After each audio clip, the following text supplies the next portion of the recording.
నమస్తే. Special intensive revision బెంగాల్లో మమతా బెనర్జీ ప్రభుత్వాన్ని గడగడలాడిస్తోంది. తాజాగా ఎన్నికల సంఘం ప్రకటించింది. మొత్తం ఎస్ఐఆర్ ప్రక్రియ పూర్తయిన తర్వాత 63,66,000 ఓట్లకు పైగా తొలగించడం జరిగింది రకరకాల కారణాలతో. చాలా పెద్ద నెంబర్ ఇది.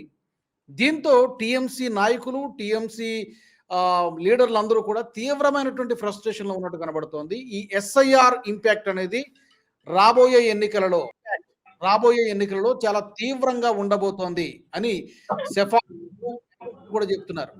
ఈ ప్రభావం ఎలా ఉండొచ్చు? ఏ జిల్లాల్లో ఎక్కువ ఓట్లు తొలగించబడ్డాయి? దీనికి కారణాలు ఏంటి? దీని గురించి మాట్లాడదాం. ఎస్ఐఆర్ సార్ దెబ్బ ఎలా పడబోతోంది? నాతో జాయిన్ అవుతున్నారు విశ్లేషకులు చాడా శాస్త్రి గారు. శాస్త్రి గారు నమస్తే అండి. నమస్తే అండి. శాస్త్రి గారు, ఎస్ఐఆర్ ఇంపాక్ట్ మనం బీహార్లో చూసాము. ఇప్పుడు ఇక్కడ పర్టికులర్గా పశ్చిమ బెంగాల్లో చాలా గట్టిగానే తగిలేటట్టు కనబడుతోంది. తాజాగా చెప్పిన లెక్కల ప్రకారం 63,66,000 ఓట్లకు పైగా, సుమారు నెంబర్ చెప్తున్నాను నేను, పైగానే డిలీట్ చేశారు. దీంతో ఈ ఫ్రస్ట్రేషన్ ఆల్రెడీ ఆ నాయకుల్లో కనబడుతున్నట్టుగా ఉంది. కళ్యాణ్ బెనర్జీ ఇష్టం వచ్చినట్టు మాట్లాడుతున్నాడు. ఎన్నికల సంఘం ప్రధాన అధికారి వేలను కట్ చేసేస్తాను నేను అని చెప్పి మాట్లాడుతున్నాడు ఆయన. ఎలా చూస్తారు సార్ ఎస్ఐఆర్ ఇంపాక్ట్ వెస్ట్ బెంగాల్లో ఎలా ఉంటుంది అనుకుంటున్నారు? యాక్చువల్గా ఈ ఎస్ఐఆర్ అన్నది ఒక ప్రతిపక్ష రాష్ట్రాల్లో ఎందుకు గొడవ వస్తుందో నాకు అర్థం కావట్లేదండి. బెంగాల్ జనాభాతో పోలిస్తే దాదాపు సగం జనాభా గుజరాత్లో ఉంటారు. అక్కడ 68 లక్షల మంది ఓటర్లు తీసేశారు. ఇక యూపీ చూస్తే 2,69,00,000 మంది ఓటర్లు తీసేశారు. సో ఆ రెండు రాష్ట్రాల్లో బీజేపీ ప్రభుత్వాలు ఉన్నాయి. మరి అంతమంది ఓటర్లు పోతే అక్కడ బీజేపీ కూడా ఇబ్బందే కదా. అందరినీ ముస్లిం ఓట్లే తీశారు కదా వెతికి, లేకపోతే ఎస్సీ ఎస్టీల ఓట్లు వెతికి తీయడానికే కుదరదు కదా. ఇక్కడ ఏం ప్రత్యేక ప్రాసెస్ ఏం లేదు కదా ఐడెంటిఫై చేయడానికి. వాళ్ళు ఎస్ఐఆర్ ప్రాసెస్లో ఏం చేస్తున్నారు? డబుల్ అడ్రస్లు ఉన్నవి, వేరే డబుల్ ఓట్లు ఉన్నవి, ఓటర్లు లేకుండా ఊర్లో ట్రాన్స్ఫర్ అయిపోయినవి, అటువంటి ఓట్లు డమ్మీ ఓట్లు, తర్వాత అసలు ఏ ఆధారం లేని ఓట్లు, ఇవన్నీ చూసి వాళ్ళు చేస్తున్నారు. అంతే తప్పితే ప్రత్యేకంగా వాళ్ళు టార్గెట్ చేసేస్తున్నారు లేదు. మమతా బెనర్జీకి ఏం ప్రాబ్లం వచ్చిందంటే బెంగాల్ నుంచి మన బంగ్లాదేశ్ నుంచి విపరీతంగా అక్రమాలు జరిగాయి. ఆ వచ్చిన వాళ్ళందరికీ ఆధార్ కార్డులు, ఓటర్ కార్డులు చాలా మట్టుకు ఇచ్చారు. ఈ ఎస్ఐఆర్ ప్రాసెస్ ప్రారంభిస్తామని ఎప్పుడైతే ప్రకటనలు వచ్చాయో అప్పుడే కొన్ని వేల మంది భయపడి మన భారతదేశం బోర్డర్ దాటి బంగాళ పక్క వెళ్ళిపోయారు. బోల్డ్ వీడియోలు వచ్చి ఆ రోజుల్లో, ఇప్పుడే కాదు ఎస్ఐఆర్ ప్రకటించిన కొత్తలోనే. అందువల్ల దీన్ని కేంద్ర ప్రభుత్వాన్ని ఈసీఏను విమర్శించడంలో అర్థం లేదు. ఖచ్చితంగా వీళ్ళు అన్ని పద్ధతి ప్రకారంగా సిస్టమేటిక్గా ఎలక్షన్ కమిషన్ రూల్స్ ప్రకారంగా వెళ్తున్నారు. అందుకే మమతా బెనర్జీ ఎన్నిసార్లు హైకోర్టుకి, సుప్రీంకోర్టుకి వెళ్ళినా సరే ఎస్ఐఆర్ ఆపం అని ఖచ్చితంగా చెప్పారు. ఒక బెంగాల్లోనే కాదు, ఏ రాష్ట్రాల్లో కూడా ఎస్ఐఆర్ మేము ఆపము, కలుగజేసుకోలేము, రాష్ట్రాలు సహకరించవలసిందే అని చాలా క్లియర్గా సుప్రీంకోర్టు చెప్పారు. దీంట్లోనే రాజకీయాల కోసం మమతా బెనర్జీ హడావుడి చేస్తుంది తప్పితే ప్రభుత్వానికి అసలు ఈసీఐకి సహకరించుంటే ఈ ఎస్ఐఆర్ ఎక్సర్సైజ్ చాలా మంచి ఎక్సర్సైజ్, ఎన్నికల ఓటర్ల లిస్టు ప్రక్షాళన జరిగి ఉండేది. అలాగే శాస్త్రి గారు, మమతా బెనర్జీ అన్ని ప్రయత్నాలు చేశారు ఎస్ఐఆర్ ఆపడానికి. సుప్రీంకోర్టుకి వెళ్ళి అక్కడ కన్నీరు పెట్టి తన వాదనలు తానే వినిపించుకొని కొంతకాలం అక్కడ పశ్చిమ బెంగాల్లో మహిళల్ని రెచ్చగొట్టి మీ కిచెన్లో ఉన్నటువంటి ఆయుధాలను బయటకు తీయండి, ఎవరైతే ఈ ప్రాసెస్కి వస్తారో అధికారులపై దాడి చేయండి అని చెప్పి వాళ్ళని రెచ్చగొట్టారు. రకరకాలుగా రెచ్చగొట్టారు. బట్ ఏవి కూడా ఆమె కోరుకున్నటువంటి ఫలితాన్ని ఇవ్వలేదు. సుప్రీంకోర్టు ఆపలేదు మీరు చెప్పినట్టుగా. రీసెంట్గా కళ్యాణ్ బెనర్జీ మాటల్లో అతను ఎంపీలాగా బిహేవ్ చేయలేదు, ఒక వీధి రౌడీలాగా మాట్లాడుతున్నాడు. మీరు చూసే ఉంటారు మీడియాలో. అతను ఏమన్నాడంటే సిఈసి కార్యాలయానికి న్యూఢిల్లీలో మమతా బెనర్జీ వెళ్ళినప్పుడు జ్ఞానేష్ కుమార్ గారు ఈమెకు వేలు పెట్టి చూపించారు, మాట్లాడాడు. ఒక సీఎంని అలా అవమానిస్తారంటూ ఆయన మాట్లాడాడు. నేను ఆ ప్లేస్లో ఉండుంటే జ్ఞానేష్ కుమార్ చేతి వేలు నరికేసేవాడిని అని చెప్పి ఆయన మాట్లాడుతున్నాడు. ఒక రాజ్యాంగబద్ధమైనటువంటి హోదాలో ఓ పదవిలో ఉన్నటువంటి వ్యక్తిని, ఇతను కూడా ఒక ఎంపీ, ఏదో సామాన్యమైనటువంటి వ్యక్తి కాదు, ఇతను అలా మాట్లాడటం అనేది వాళ్ళ ఫ్రస్ట్రేషన్ తారాస్థాయికి వెళ్ళిపోయింది, పీక్స్ లో ఉన్నట్టు అర్థమవుతోందా? మమతా బెనర్జీ ఈ ఎంపీ గారు కళ్యాణ్ బెనర్జీ గారు ఇవాళ ఈసీ మీద మీరు ఏదో వ్యాఖ్యలు చేశారు అని అంటున్నారు. ఈ బెనర్జీ గారికి గతంలో కూడా ఇటువంటి చరిత్ర ఉందండి. ఏకంగా గవర్నర్ గారిని, వెస్ట్ బెంగాల్ గవర్నర్ గారిని మీరు క్రిమినల్స్ అని కాపాడుతున్నారు, మీరు క్రిమినల్స్ కి ఆయుధాలు సప్లై చేస్తున్నారని పబ్లిక్ అంటే గవర్నర్ ఆఫీస్ ఆయన మీద ఎఫ్ఐఆర్ కూడా నమోదు చేశారు. మరొకసారి ఏదో పనికిరాని విషయం ఏదో చర్చ వస్తే లాల్ బహదూర్ శాస్త్రి మీద చాలా దారుణమైన కామెంట్స్ చేస్తే అందరూ తిడితే క్షమాపణ చెప్పుకున్నాడు. మరొకసారి ఏం చేశారు, ఆ మధ్య మీకు ఆర్జే కళాశాలలో, మెడికల్ కళాశాలలో ఎక్కడో రేప్ జరిగింది, మీకు గుర్తుంటూ ఉంటుంది, చాలా పెద్ద ఇష్యూ అయింది అది. ఆర్జే పెద్ద ఇష్యూ అయినప్పుడు ఏంటి మమ్మల్ని ఆడపిల్లలందరికీ కాలేజీలో పోలీసులు రక్షణ కోడతారా? అయినా అమ్మాయిని వాళ్ళ ఫ్రెండ్ రేప్ చేస్తే ప్రభుత్వం ఏం చేస్తుంది? ఆ అమ్మాయి బయటకు ఎవరితో తిరుగుతుందో వెనకాల పోలీసులు కాపలా పెట్టి మేము చూడాలా అంటూ నానా వ్యాఖ్యలు చేశారు ఆ అమ్మాయి గురించి. సో ఈయనకి ఇది కొత్త కాదు. అంతేకాదు ఆ మధ్య ఎస్ఐఆర్ విషయంలోనే జేపీసీ మీటింగ్, ఇది వక్ఫ్ మీటింగ్ జరుగుతుంది, జేపీసీ మీటింగ్ పెడితే ఆ జేపీసీ మీటింగ్ లోని సభ్యులందరి మీద ఇష్టం వచ్చినట్టు మాట్లాడాడు. గ్లాస్ ఏదో బద్దలు కొట్టేశారు, నానా హడావుడి ఇచ్చేశారు ఆయన. అందుకని ఇది కొత్త కాదు. అంతే విచిత్రం ఏంటంటే ఇంకా టీఎంసీలోనే చాలా పాపులర్ ఎంపీ అయిన మొయ్యామోత్రి గారు ఉన్నారు. ఆవిడకి ఈయనకి విపరీతమైన గొడవలు. ఆవిడని అంటే అన్పార్లమెంటరీ లాంగ్వేజ్ లో చాలా తిట్టారు సొంత పార్టీ ఎంపీని కూడా. అందుకని కళ్యాణ్ బెనర్జీ గారు సిఈసి గారిని ఏదో నోటుకొచ్చినట్టు మాట్లాడారు, మనం ఆశ్చర్యపోవడానికి వెళ్ళలేదు. ఆయన ప్రవర్తన అట్లాగే ఉంది, మొదటి నుంచి అట్లాగే ఉంది. మమతా బెనర్జీ ఆయన్ని కంట్రోల్ చేయలేకపోతుంది, కారణం తెలియదు. అండ్ మీరు ఇంకొక ఉదంతాన్ని కూడా మర్చిపోయారు. అదేంటంటే గతంలో అప్పట్లో వైస్ ప్రెసిడెంట్గా ఉన్నటువంటి జగదీప్ ధన్కర్ గారిని అవహేళన చేశారు. నాకు తెలిసి పార్లమెంటు ఆవరణలో వైస్ ప్రెసిడెంట్ని అవహేళన చేశారు. మీరు ఇందాక చెప్పారు వక్ఫ్కి సంబంధించి జాయింట్ పార్లమెంటరీ కమిటీ మీటింగ్ జరిగితే అక్కడ ఏదో అద్దాలు బద్దలు కొట్టేశారు.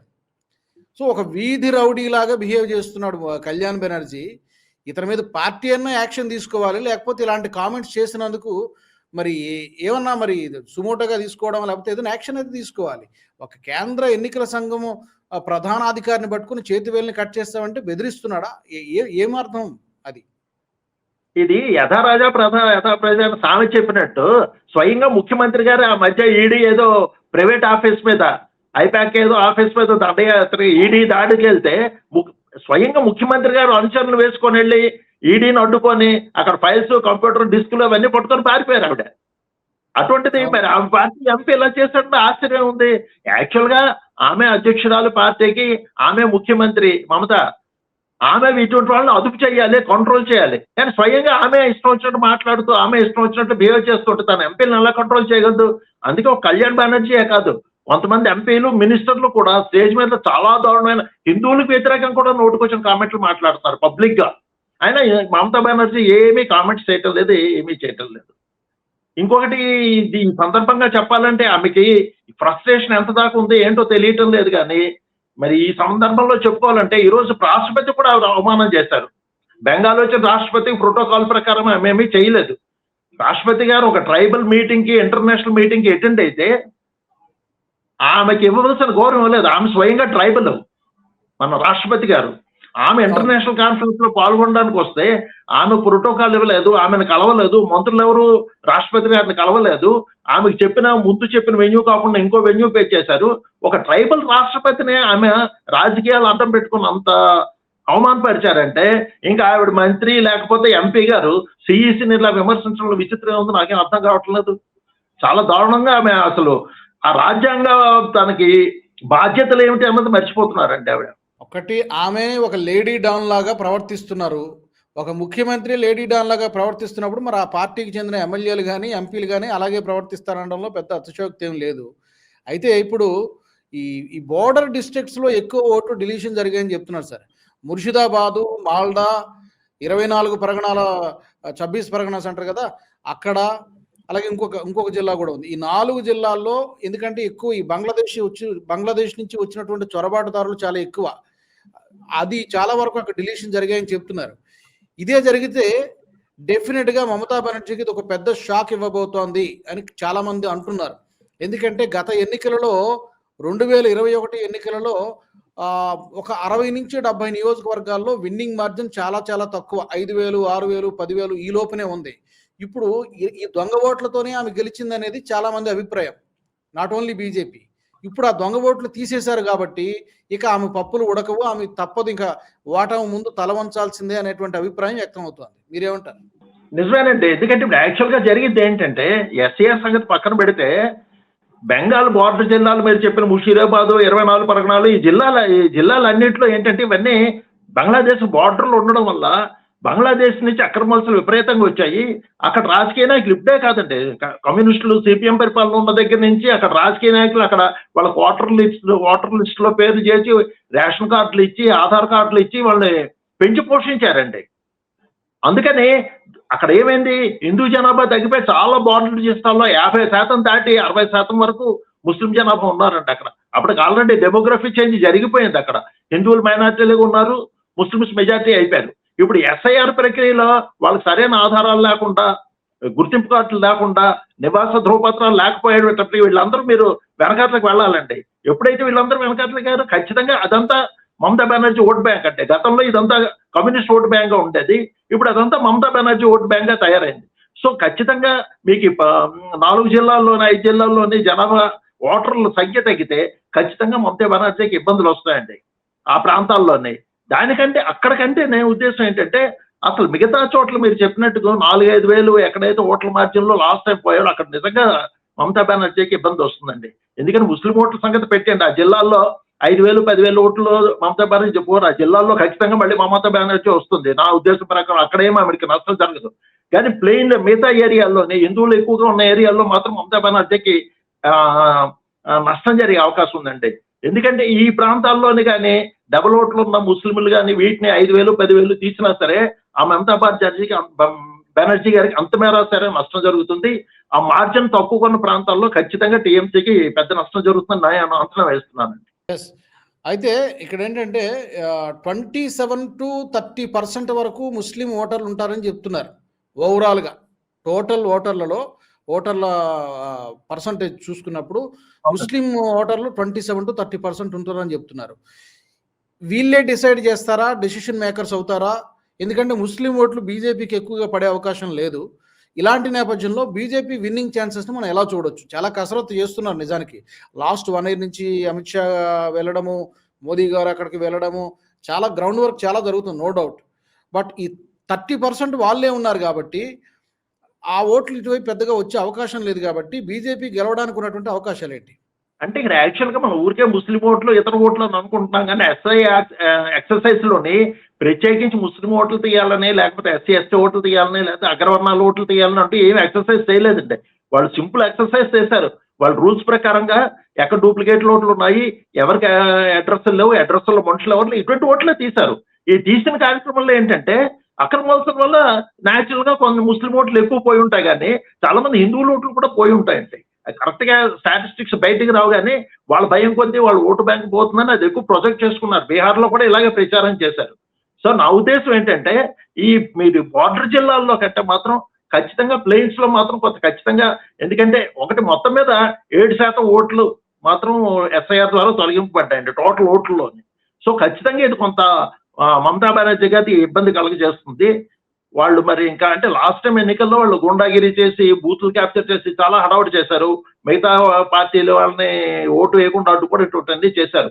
ఈసారి ఎన్నికలు ఖచ్చితంగా కొంచెం ఈసీ స్ట్రిక్ట్ గా ఎన్నికలు జరిపిస్తే మా బెనర్జీ గారికి కొంచెం కష్టాలు వస్తాయండి. అండ్ దీంతో పాటు ఎస్ఐఆర్తో పాటు సహజంగా 3 సార్లు చేశారు కాబట్టి సహజంగానే ఉండేటువంటి ప్రభుత్వ వ్యతిరేకత ఎలాగో ఉంటుంది.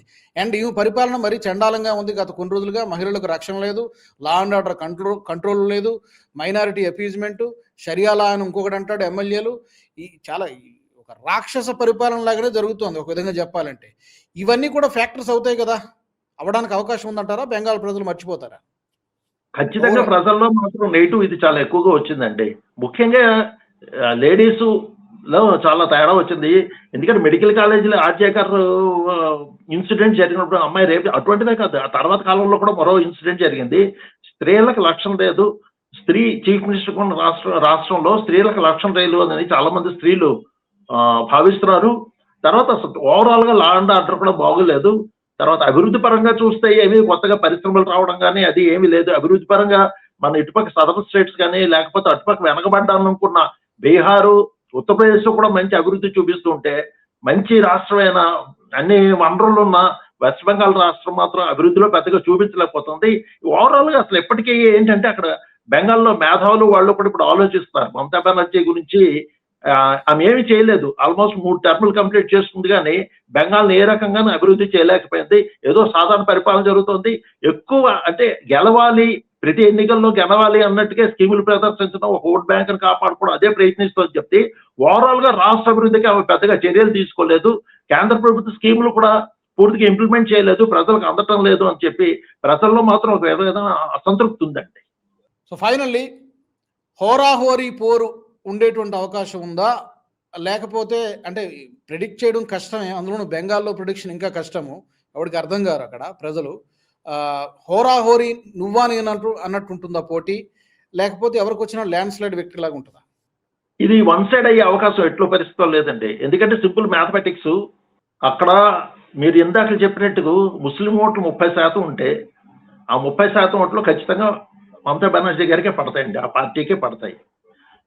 సో మీకు రెండో పక్క చూసుకుంటే హిందువుల్లో ముస్లింల్లో ఖచ్చితంగా బూత్కి వెళ్ళి ఓటు వేయడం 90-95% దాకా ప్రతి వాళ్ళు తమ ఓటు హక్కు వినియోగించుకుంటారు.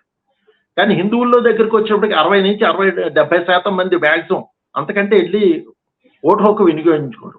అందువల్ల ఏమవుతుందంటే హిందువుల్లోని చైతన్యం వచ్చి వీళ్ళు కూడా బూత్కి వెళ్ళి ఎక్కువ శాతం ఓట్లు వేస్తే ఫైట్ చాలా టఫ్ జరుగుతుందండి ఖచ్చితంగా.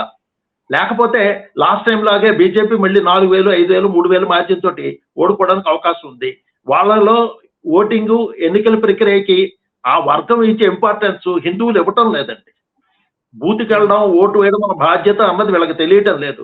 అది తెలిసేదాకా కష్టం అండి.